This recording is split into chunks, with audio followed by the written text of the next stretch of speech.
Hello everybody and welcome to my presentation. This work deals with the efficient localization of faults, which is an important prerequisite towards successful debugging of systems. The definition is as follows. We have given a system which consists of a set of components and which does not behave as expected.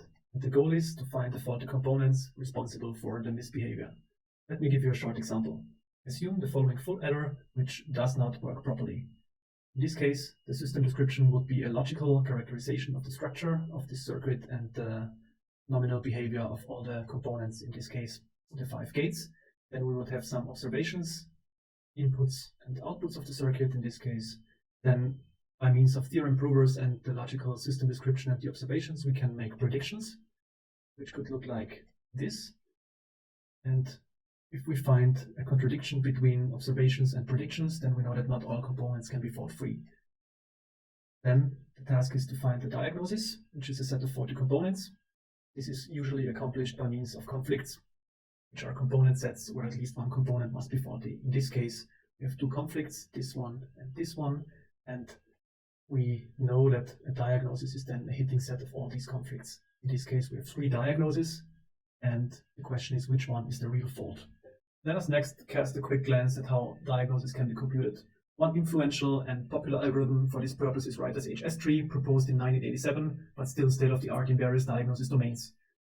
Coming back to our example from before, we can watch a fast-forward execution of HS tree on this example, where we can essentially see that conflicts constitute the node labels of an HS tree, and there is one emanating edge for each component in each conflict, and finally the diagnoses are exactly represented by the edge labels along the branches that are labeled by the green checkmark signs. The tree is constructed in breadth first or uniform cost order, depending on the preference criterion imposed on the diagnosis.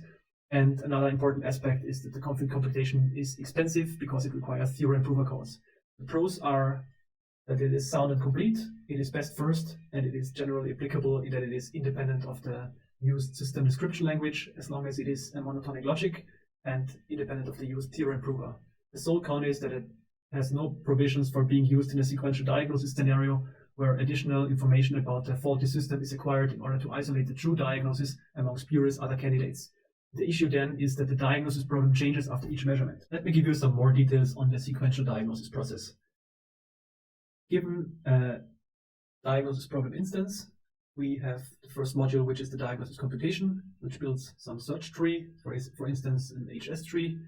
The output preferred diagnoses are forwarded to the second module, which is the measurement point selection, where usually some heuristics are used in order to find the best point where to make a measurement. Next, we have the measurement conduction step, where the oracle actually performs the measurement, which is then forwarded to the 4th phase, which is the knowledge update phase, where a new DPI is constructed from the current DPI by adding the new measurement to it.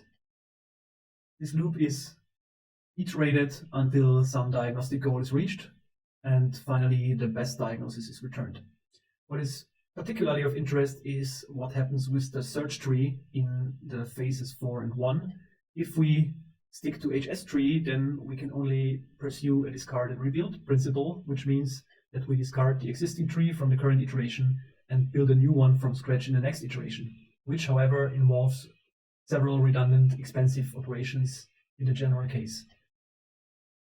To this end, we suggest to use dynamic HS, which follows a reuse and adapt principle, and here this would mean that we prune and relabel the tree from the current iteration and reuse it in the next iteration, which should minimize a whole lot of redundancy that we incur with HS tree. And in this vein, dynamic HS also answers a long-standing question posed by Reiter in his seminal 1987 paper. We've extensively experimented with both HS tree and dynamic HS, using different random solutions to be found after a sequential diagnosis session, using different measurement point selection functions, using different real-world DPIs, using different numbers of preferred diagnoses that had to be computed in each iteration, and we found that in all scenarios, dynamic HS led to significant average runtime savings of up to 70%. And notably, this was achieved while retaining all desirable properties of HS tree. Second, we counted the number of single runs where dynamic HS was better than HS tree, and as the line at the top shows, we have in most of the scenarios a 100% rate where dynamic HS outperformed HS3, and overall, if we take everything together, then we have more than 98% of all the single sessions where dynamic HS was better. Finally, let me point you to the full paper that will be published in the proceedings of EK20, and thank you very much for listening.